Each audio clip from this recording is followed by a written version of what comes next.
Hi students, in chapter number 17, circle, chord and arc. Today we are going to see some important concepts. See here, this is the diagram of circle. All of you know that a circle is a set of points equidistant from a fixed point in a plane. म्हणजे एखाद्या प्रतलामध्ये वर्तुळ केंद्रापासून समान अंतरावर असणाऱ्या बिंदूंचा जो समूह आहे किंवा संचय आहे त्याला आपण काय म्हणणार आहोत तर सर्कल असं म्हणणार आहोत. तर या ठिकाणी ह्या ज्या काही तुम्हाला ओडी म्हणजे काय आहे, AB काय आहे, PQ काय आहे ह्या गोष्टी माहिती असणं अतिशय आवश्यक आहे. ओडी ही काय आहे तर सर्कलची रेडियस आहे. इथे काही रिकाम्या जागा तुम्हाला विचारलेल्या आहेत ते आपण पाहूयात. सेगमेंट ओडी इज काय आहे ओडी पहा, it is the radius of the circle. Segment AB काय आहे, AB हा डायमीटर आहे की जो रेडियसच्या कसा असतो दुप्पट असतो. सेगमेंट PQ काय आहे पहा, सेगमेंट PQ कॉर्ड आहे म्हणजे जीवा आहे. Dash dash is central angle. Central angle जो आहे तो कोणता आहे हा या ठिकाणी विचारले. तर या ठिकाणी हा जो अँगल आहे पहा सेंटर जवळ तयार झालेला अँगल, अँगल DOB हा कोणता अँगल आहे तर सेंट्रल अँगल आहे. ठीक आहे. मायनर आर्क, मायनर आर्क म्हणजेच लघु कंस आपण त्याला म्हणतो. आता लघु कंस कोणकोणते आहेत पहा, इथे नावं दिली आहेत काही. आर्क AXD म्हणजे ज्या आर्कचं मेजरमेंट 180 अंश पेक्षा कमी असतं. आता इथे तुम्हाला माहिती आहे की अर्धवर्तुळ जे आहे त्या अर्धवर्तुळाचे माप हे 180 अंश इतके असते, हो की नाही. मग आता इथे AXD हा अर्धवर्तुळापेक्षा लहान आहे आणि म्हणून याचे मेजरमेंट किती आहे किंवा हा काय आहे तर मायनर आर्क आहे. त्याचबरोबर आर्क DB हा सुद्धा काय आहे तर मायनर आर्क आहे.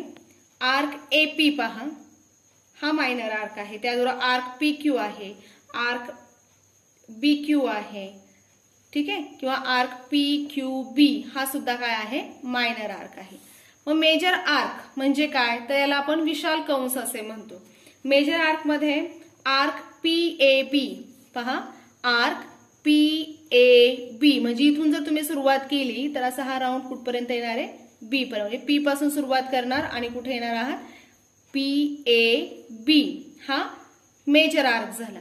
त्यानंतर आर्क PDQ पहा, PD आणि इथे Q पर्यंत येऊन थांबलेला आहे म्हणजे हा कोणता आर्क आहे मेजर आर्क आहे.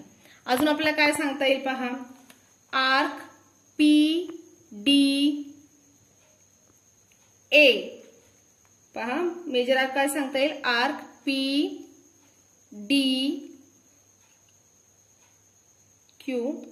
आर्क PDA नाही होणार, आर्क PD हा मायनर आर्क आहे. ठीक आहे.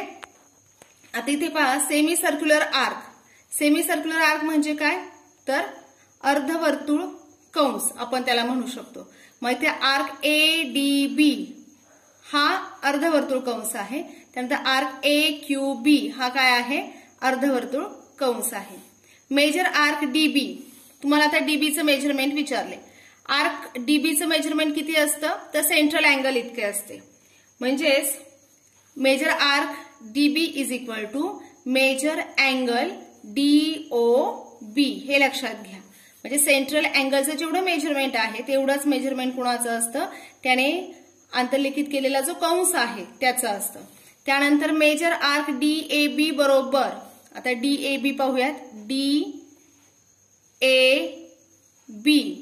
याचं जे मेजरमेंट आहे हे किती असणार आहे तर 360 अंश. संपूर्ण वर्तुळ कंसाचे जे मेजरमेंट आहे ते किती असतं 360 अंश.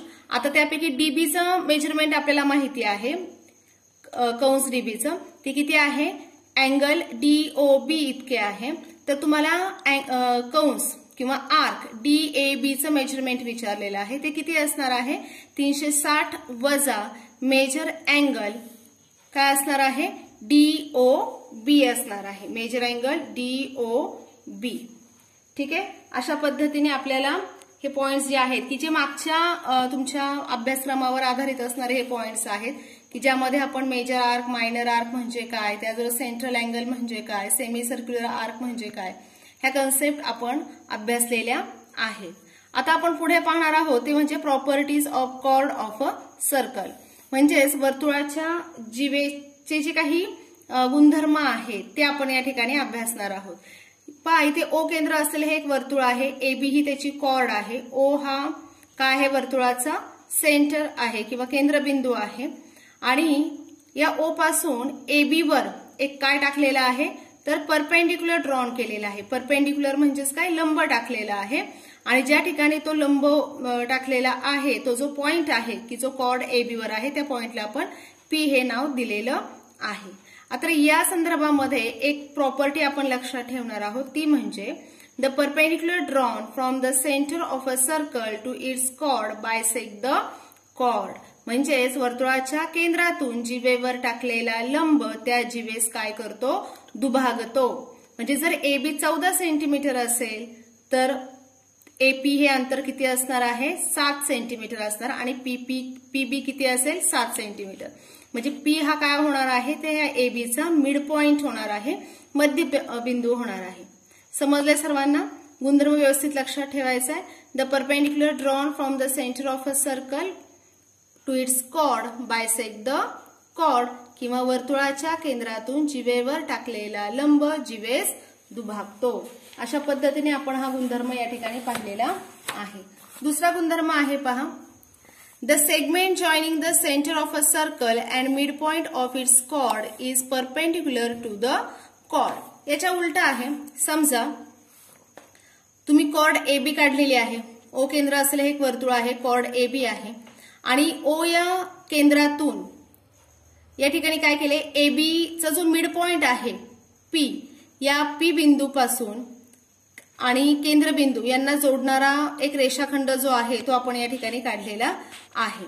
The segment joining the centre of circle and mid point of its chord, म्हणजे वर्तुळाच्या मध्यबिंदू आणि वर्तुळाचा केंद्रबिंदू यांना जोडणारा जो काही रेषाखंड आहे किंवा सेगमेंट आहे तो कसा असतो तर त्या जिवेला तो लंब असतो, हे आपल्याला या ठिकाणी सांगायचं आहे किंवा ही ती प्रॉपर्टी आहे. ठीक आहे. मग आता यावर आधारित प्रॅक्टिस सेट 17.1 आहे, त्यातील काही एक्झाम्पल्स जे आहेत ते आपण या ठिकाणी अभ्यासणार आहोत. त्यातलं पहिलं एक्झाम्पल आहे पहा, in a circle with centre P chord AB is drawn of length 13 centimetre. म्हणजे कॉर्ड एबीची जी मेजरमेंट आहे ते किती आहे 13 सेंटीमीटर आहे. Segment P Q perpendicular to chord AB आहे. देन फाइंड लेंथ क्यूबी, तुम्हाला लेंथ क्यूबी विचारलेली आहे. म्हणजे आता तुमच्या लक्षात येईल की पहिल्या प्रॉपर्टीवर आधारित हे उदाहरण आहे. आपली पहिली प्रॉपर्टी काय आहे, the segment joining the perpendicular drawn from the centre of a circle to its chord bisect the chord, म्हणजेच वर्तुळाच्या केंद्रातून जिवेवर टाकलेला लंब हा जिवेस दुभागतो. इथे segment P Q perpendicular to chord AB आहे, म्हणजेच जर क्यू हा या कॉर्डचा काय झालाय मग त्या प्रॉपर्टीच्या अनुषंगाने जर आपण विचार केला तर क्यू हा काय आहे एबीचा मिड पॉइंट आहे आणि एबी किती आहे 13 सेंटीमीटर आहे. मग एबी जर 13 सेंटीमीटर असेल, क्यू हा मिड पॉइंट असेल तर लेंथ क्यूबी किती येणार आहे पहा 17.1 आहे प्रॅक्टिस सेट. त्यातली पहिले एक्झाम्पल आपण पाहतोय. आपण या ठिकाणी काय लिहिणार, segment P Q perpendicular to chord AB. तुम्हाला लेंथ क्यूबी फाइंड आउट करायचं. Length QB is equal to काय होणार आहे 1/2 लेंथ एबी किंवा कॉर्ड एबी म्हटलं तरी चालेल. 1/2 इंटू एबी किती दिलेली तुम्हाला 13 सेंटीमीटर दिलेली आहे. तुम्ही जर या ठिकाणी 13 ला 2 ने डिव्हाइड केलं तर किती भाग जाणार आहे पहा, बेसक 12 खाली आले 1 बेपंच 10 पॉइंट दिला 6.5 सेंटीमीटर इतकी काय येणार आहे तुम्हाला लेंथ क्यूबी जी आहे ती मिळणार आहे. गुणधर्म लक्षात ठेवायचा. पहिल्या गुणधर्मावर आधारित हे उदाहरण आहे. वर्तुळाच्या केंद्रातून जिवेवर टाकलेला लंब जिवेस दुभागतो. आता सेकंड एक्झाम्पल पाहूयात. Radius of circle with centre O is 25 centimetre. आता या ठिकाणी ओ केंद्र असलेले एक वर्तुळ आहे की ज्याची रेडियस तुम्हाला दिली आहे 25 centimetre. Find the distance of chord from the center if length of the chord is 48 centimeter. कॉर्डची length दिली आहे 48 सेंटीमीटर. तुम्हाला काय फाइंड आउट करायचं आहे? ओपी हे जे परपेंडिक्युलर डिस्टन्स आहे ते तुम्हाला या ठिकाणी फाइंड आउट करायचं आहे. आता या ठिकाणी आपण काय करणार आहोत तर पहिल्यांदा प्रॉपर्टीचा यूज करणार आहोत की वर्तुळाच्या केंद्रातून जिवेवर टाकलेला लंब हा जिवेस दुभागतो. आता जिवा आहे किंवा कॉर्ड जी आहे ती 48 सेंटीमीटर आहे. त्यामुळे सीडी जर 48 असेल तर पीडी किती मिळणार आहे आपल्याला तर 48च्या निम्मी म्हणजे 24 सेंटीमीटर मिळणार आहे. ठीक आहे. मग आता आपण तसं लिहून घेऊयात. सेकंड एक्झाम्पल आहे पहा. प्रॉपर्टी लक्षात आली आहे सर्वांच्या. वर्तुळाच्या केंद्रातून जिवेवर टाकलेला लंब हा जिवेस काय करतो दुभागतो. ही प्रॉपर्टी या ठिकाणी यूज करणार किंवा इंग्लिशमध्ये जर सांगायचं झालं the perpendicular drawn from the centre of a circle to its chord bisect the chord. मग आता आपला डिस्टन्स पीडी फाइंड आउट करायचं आहे आधी. सेकंड एक्झाम्पल गिवन थिंग्स काय आहेत त्या लिहून घेऊयात. Radius is equal to OD is equal to 25 centimetre आहे. Chord CD is equal to 48 centimetre आहे. आणि तुम्हाला काय फाइंड आउट करायचंय गिवन थिंग्स जे आहेत आणि काय फाइंड आउट करणार आहात तुम्ही distance OP is equal to question mark. आता सोल्युशन आपण त्यावर फाइंड आउट करत आहोत. आपल्याला प्रॉपर्टी माहिती आहे त्यानुसार आपण लेंथ पीडी फाइंड आउट करून घेऊयात. Length PD is equal to 1/2 length CD 1/2 into CD किती आहे 48 सेंटीमीटर आहे. म्हणजे आता लेंथ पीडी किती मिळेल तुम्हाला पहा. 2 ने 48ला जर आपण भागलं तर 24 उत्तर येतं. म्हणजेच length PD is equal to 24 centimetre या ठिकाणी तुम्हाला मिळालेले आहे. आता ट्रायंगल ओपीडीचा विचार करा. पहा पीडी तुम्हाला 24 मिळाले. आपला डिस्टन्स ओपी फाइंड आउट करायचा आहे. आता ट्रायंगल ओपीडी हा कोणता ट्रायंगल तयार झालाय या ठिकाणी राईट अँगल ट्रायंगल जो आहे तो या ठिकाणी तयार झालेला आहे. म्हणजेच काटकोन त्रिकोण तयार झालाय. मग आता या ठिकाणी आपल्याला काय करायचंय ओपी हे डिस्टन्स फाइंड आउट करायचंय. मग आपण कोणता नियम वापरणार आहोत तर पायथागोरसचं प्रमेय जे आहे ते या ठिकाणी आपल्याला यूज करायचं आहे. मग आता आपण काय लिहिणार ओपी किंवा segment OP perpendicular to chord CD. हो की नाही. देअरफॉर ट्रायंगल ओपीडी इज कोणता ट्रायंगल आहे राईट अँगल ट्रायंगल. मग आता आपण इथे काय करणार बाय पायथागोरस थेरम.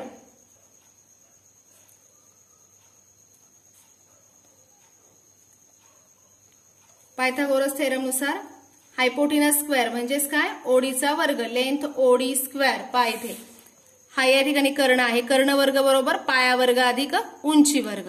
हो की नाही. किंवा hypotenuse square is equal to base square plus height square असं आपण म्हणतो. मग आता इथे length OD square is equal to काय आहे length OP square plus length PD square. आता ओडी किती आहे 25 स्क्वेअर आहे. लेंथ ओपी आपल्याला फाइंड आउट करायचं आहे आणि लेंथ पीडी किती आहे आपल्याला आता मिळालेली 24 सेंटीमीटर आहे. म्हणजे 24चा स्क्वेअर 25चा स्क्वेअर किती होतो 625. लेंथ ओपी स्क्वेअर आहे तसेच आणि 24चा स्क्वेअर किती होतो तर 576 होतो. मग आता तुम्ही काय करणार आहात length OP square is equal to 625 मधून आपण किती वजा करणार 576 वजा करणार. उत्तर किती येणार आहे तर 49 येणार आहे पहा. मग लेंथ ओपी किती मिळेल आपल्याला 49 कोणत्या संख्येचा वर्ग आहे पहा. Length OP is equal to √49 म्हणजेच लेंथ ओपी किती मिळालेली तुम्हाला 7 सेंटीमीटर. किती मिळाली आहे 7 सेंटीमीटर. म्हणजे अशा पद्धतीने आपल्याला हे जे डिस्टन्स आहे किती मिळालेलं आहे 7 सेंटीमीटर इतके मिळालेले आहे. ठीक आहे. म्हणजेच या पद्धतीने सुरुवातीला तुम्ही प्रॉपर्टीचा वापर करणार आहात. त्यानंतर राईट अँगल ट्रायंगल असल्यामुळे पायथागोरस थेरम वापरून तुम्ही ओपी स्क्वेअर जो आहे किंवा ओपी जो आहे तो फाइंड आउट केलेला आहे. ठीक आहे, अशा पद्धतीने आपण ह्या प्रॅक्टिस सेट मधील ही 2 एक्झाम्पल सोडवली आहेत. 2 एक्झाम्पल्स तुम्ही स्वतः घरी प्रयत्न करायचा सोडवण्याचा आणि ती वहीमध्ये सोडवायची आहे. ठीक आहे, थँक्यू.